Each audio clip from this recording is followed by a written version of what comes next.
Café and Networking Podcast promotes successful business experts. I'm Tom Reaoch, known as the King of Networking, connecting people throughout the world from my podcast studio in Brazil. And today we talk with Drake Nightenhelser, and he's joining us from Cape Town, South Africa. Drake Nightenhelser is a client quality consultant, helps business owners land better clients and be more attractive to high quality people. So Drake, how do I know what a good client looks like? And how can I make myself attractive to better clients? Wonderful question. So when it comes to understanding what a good client looks like, it's really important that we're looking at it through the perspective of what a good client looks like for you. A good client isn't universal to everyone.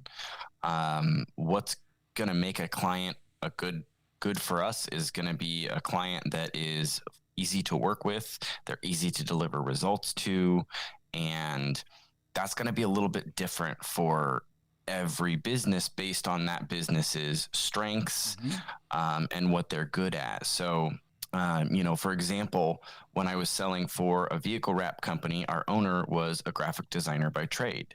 So when he built the business, design was naturally a really big part of that. So we had a better design team because that was his strength. That was what he was good at, what he knew.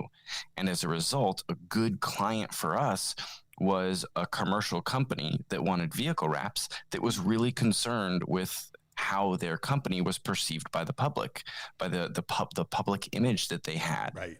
They wanted a good looking fleet of vehicles, right? Right, really a visual image. They're seeing that. Right. So by understanding what your strength is, you know what to look for in a quality client. But the one thing that I really like to do to help people shift their thought process and kind of create a paradigm shift, we tend to think of what we want as a client. But if we ask the question, instead we ask the question, if you could only get paid after your client received the desired result and was happy with your work, what would that person have to look like in order for you to be willing to take that bet? When we ask that question, we're forced to think about this very differently. And if we list out the 3 top characteristics and 3 top mindsets that person has in order for us to be willing to take that bet, we're left with criteria that are a lot more tangible and a lot more meaningful to what is actually going to make somebody easy to work with and easy to deliver results to. So you're saying we have to get into our potential client's head. Absolutely. A lot of times, like with the avatar exercise, we're prompted to, just list out things that we think are relevant about this person instead of actually focusing on what's really important to be able to follow through for them without feeling stressed and overwhelmed and wanting to pull your hair out.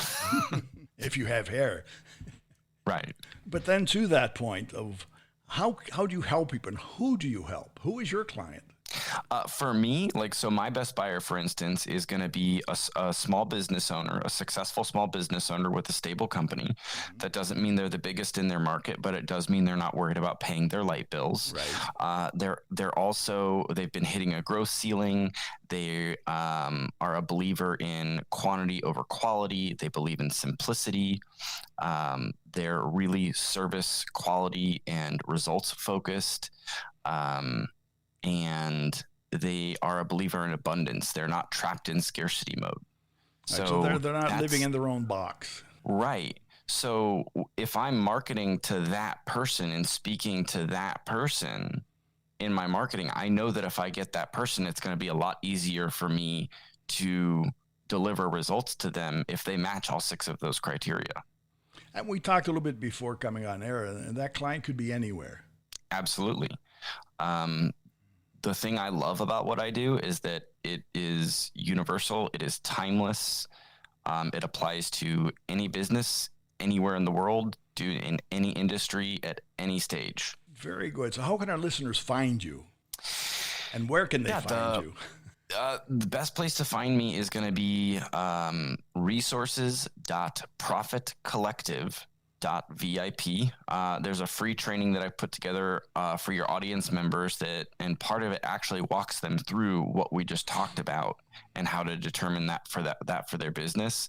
And by the time they're done with that training, they'll be able to actually take that and implement it into their business. And that's complimentary. Just go in and do it. Absolutely. Just go in and do it.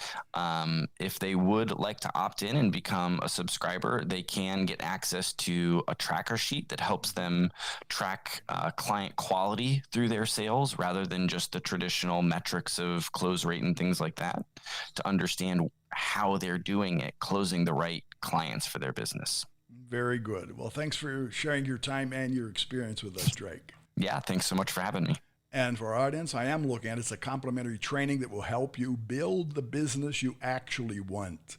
And it's 3 simple steps will show you how to rid yourself of special attention clients, stop unforeseen fires, and break free from your competition's price prison. So again, it's Drake Nightenhelser. It's Drake. The last name is Nightenhelser. You find him at resources.profitcollective.vip. Café Networking is brought to us by Focus MI Market Intelligence, an agricultural market research specialist in Brazil. More information at focusmi.com. Talk to Tom, talk to the world. Thanks for listening. Until the next time here at Café and Networking Podcast.